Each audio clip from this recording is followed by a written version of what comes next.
Dear friends, welcome to my channel. I am Professor Siddiq.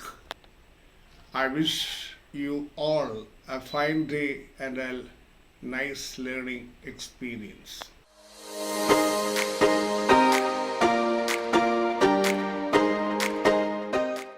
At the outset, let me tell you about two incidents. രണ്ട് സംഭവങ്ങൾ എൻ്റെ ജീവിതത്തിൽ ഉണ്ടായ രണ്ട് സംഭവങ്ങളാണ് ഇത്തരം ഒരു സ്റ്റഡി പ്രോഗ്രാമിനെ തുടക്കം കുറിക്കാൻ എന്നെ പ്രേരിപ്പിച്ചത്. ഒന്ന്, വർഷങ്ങൾക്ക് മുമ്പ് മലപ്പുറം ജില്ലയിൽ ഒരു പ്രമുഖ കോളേജിൽ പഠിപ്പിക്കുകയായിരുന്നു. അവിടെ പഠിപ്പിച്ച പോസ്റ്റ് ഗ്രാജുവേഷന് പഠിപ്പിച്ച കുട്ടി അക്കാഡമിക് എക്സലൻസ് ആയിരുന്നു. അങ്ങേയറ്റം ബ്രില്യൻ്റ് ആയ കുട്ടി കാലിക്കറ്റ് യൂണിവേഴ്സിറ്റിയിൽ ഫസ്റ്റായിട്ടാണ് അത് പാസ്സായത്.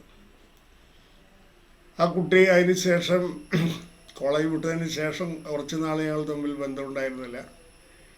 ഏതാനും മാസങ്ങൾ അവർ ജോലിക്ക് ട്രൈ ചെയ്തു. പലയിടത്തും അവർ റിജക്റ്റഡായി. അങ്ങനെ ഇരിക്കുമ്പോഴാണ് ഞാൻ അവരെ കണ്ടുമുട്ടുന്നത്. അവരോട് സംസാരിച്ചപ്പോഴാണ് എനിക്ക് മനസ്സിലാവുന്നത് അവരുടെ പ്രശ്നം എന്താണ്. എർഗോഫോബിയ എന്ന് മനഃശാസ്ത്രം പേരിട്ട് വിളിക്കുന്ന ഒരു ഫോബിയ, ഒരു ഫിയറാണത്. എർഗോഫോബിയ എന്ന് പറഞ്ഞാൽ ഇൻ്റർവ്യൂകളെ അഭിമുഖീകരിക്കാനുള്ള ഭയം, ഏൽപ്പിക്കപ്പെടുന്ന അസൈൻ ചെയ്യുന്ന ജോലി ചെയ്യാൻ പറ്റുമോ എന്ന കോൺഫിഡൻസ് ഇല്ലായ്മ, അതല്ലെങ്കിൽ ജോലി സ്ഥലത്തുമായി ബന്ധപ്പെട്ട് പ്രവർത്തിക്കാൻ കഴിയുമോ എന്ന ഭയം, യോജിച്ച് പോകാൻ കഴിയുമോ എന്ന ഭയം. ഈ എർഗോഫോബിയ വാസ്തവത്തിൽ ഒരു പേഴ്സണാലിറ്റി ഡിഫോമിറ്റി എന്ന് തന്നെ പറയാം. വ്യക്തിത്വ വികസനത്തിൽ വരുന്ന ഒരു ഡിസോർഡറാണ്. അപ്പോൾ അതിന് വേണ്ട രീതിയിൽ അവരെ ഉപദേശിക്കുകയും മാർഗനിർദ്ദേശങ്ങൾ നൽകുകയും ചില ടിപ്സ് എല്ലാം പറഞ്ഞു കൊടുക്കുകയൊക്കെ ചെയ്തതിന് ശേഷം ആ കുട്ടി പിന്നീട് കോളേജിൽ ഇൻ്റർവ്യൂവിന് പോയി അസിസ്റ്റൻറ്റ് പ്രൊഫസർ ഓൺ കോൺട്രാക്റ്റ് ജോലി കിട്ടുകയും അവർ 1-2 വർഷം അവിടെ തുടരുകയും പിന്നീട് നെറ്റ് ക്വാളിഫൈ ചെയ്യുകയും അലോങ് വിത്ത് JRF ലഭിക്കുകയും ചെയ്തു. JRF കിട്ടിയതിന് ശേഷം റിസർച്ച് സ്കോളറായിട്ട് സെൻട്രൽ യൂണിവേഴ്സിറ്റി കാസർഗോഡ് അവർ റിസർച്ച് സ്കോളറായി ജോയിൻ ചെയ്തു. ഈ സമയത്ത് അവർ PhD കംപ്ലീറ്റ് ചെയ്തിരിക്കണം. രണ്ടാമത്തെ അനുഭവം വളരെ റീസെൻ്റാണ്.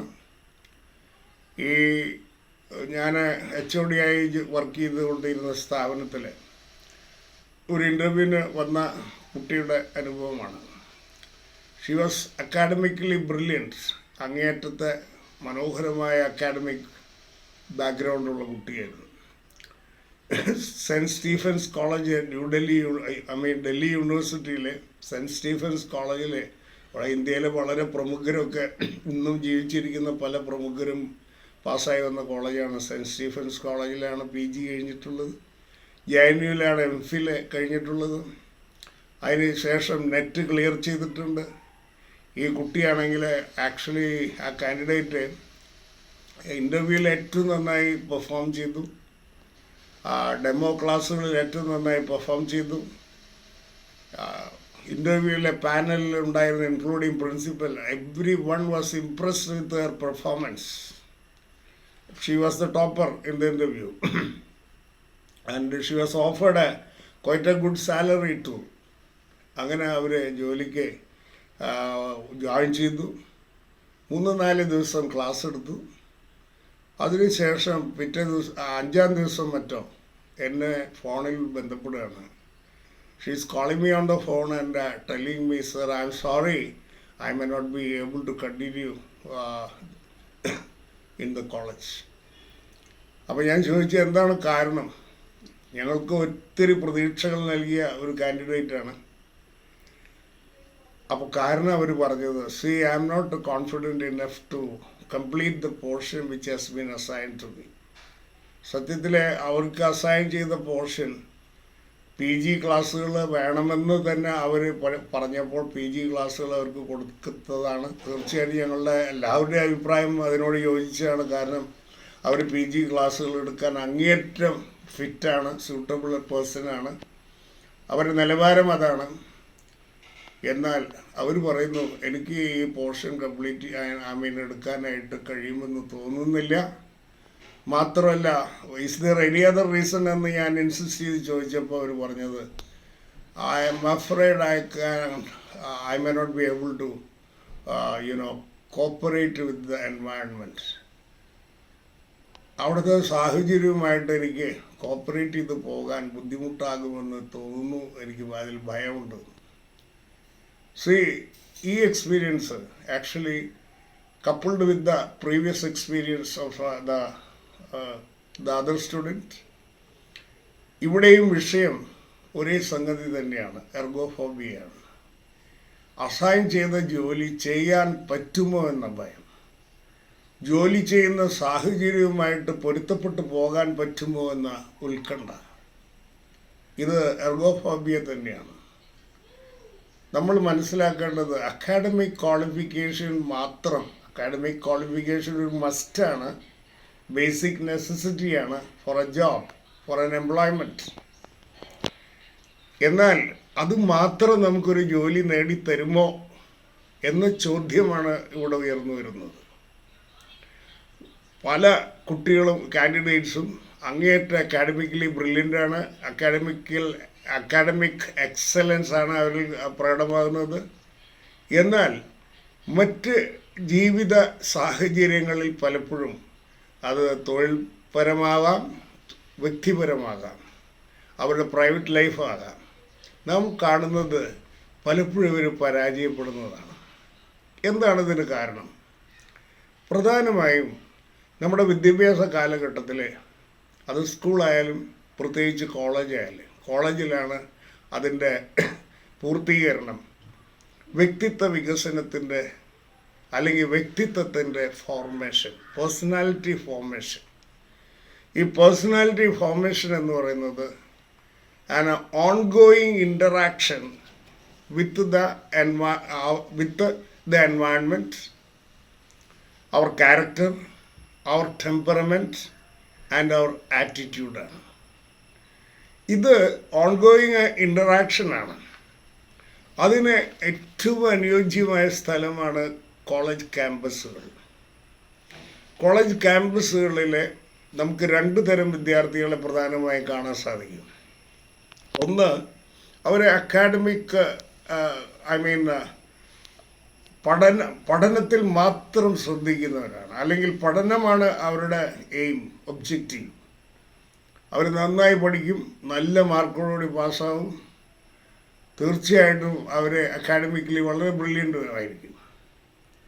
അതേസമയം രണ്ടാമത്തെ തരം വിദ്യാർത്ഥികളെ നമുക്ക് ക്യാമ്പസിൽ കാണാം. അവർ they love the campus, they like the campus, they come to live in the campus.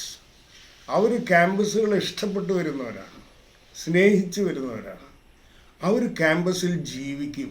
അത് 3 കൊല്ലം ഡിഗ്രിക്കായാലും 2 കൊല്ലം PGക്കായാലും, അതല്ലെങ്കിൽ മൊത്തത്തിൽ 5 കൊല്ലമായാലും, they will live in the campus. അത്തരക്കാരെ ആ ക്യാമ്പസ് ജീവിതത്തിൽ നിന്ന് ഒട്ടനവധി സ്കില്ലുകൾ ആർജിച്ചെടുക്കും. Interaction, interpersonal relationship, emotional intelligence, coping with stress and emotion, leadership qualities, self confidence, ഇങ്ങനെ ലൈഫ് സ്കിൽസിലെ ഏറ്റവും പ്രധാനപ്പെട്ട ഒരുപാട് സ്കില്ലുകൾ അവർ ക്യാമ്പസിൽ നിന്ന് കോൺഷ്യസ്ലി ഓർ അൺകോൺഷ്യസ്ലി അവർ ആർജിച്ചെടുക്കുന്നത് കാണാം. അത്തരക്കാർ ഞാൻ ഒരു പക്ഷേ എന്നേ പറയുന്നുള്ളൂ, അത്തരക്കാർ അവരുടെ എക്സാംസിൽ ചിലപ്പോൾ അങ്ങേയറ്റം ഉയർന്ന മാർക്കൊന്നും വാങ്ങിയെന്ന് വരില്ല, ചിലപ്പോൾ ഒരു ആവറേജ് ആയിരിക്കാം അവരുടെ performance. But in their life they conquer the heights. ജീവിതത്തിലെ whether it is private and both private and public, they conquer the heights. അവർ ജീവിത വിജയങ്ങൾ നേടുന്നത് നമുക്ക് കാണാൻ സാധിക്കും. ഇതിനർത്ഥം പഠനം മാത്രം ശ്രദ്ധിച്ചു വരുന്ന കുട്ടികളെ ഞാൻ ഇകഴ്ത്തി പറയുകയല്ല. അപ്പോൾ നമ്മളിവിടെ മനസ്സിലാക്കേണ്ടത് വിദ്യാഭ്യാസത്തിൻ്റെ പരമമായ ലക്ഷ്യം വെറും അക്കാഡമിക് ക്വാളിഫിക്കേഷൻ മാത്രമല്ല, along with the overall development of a person.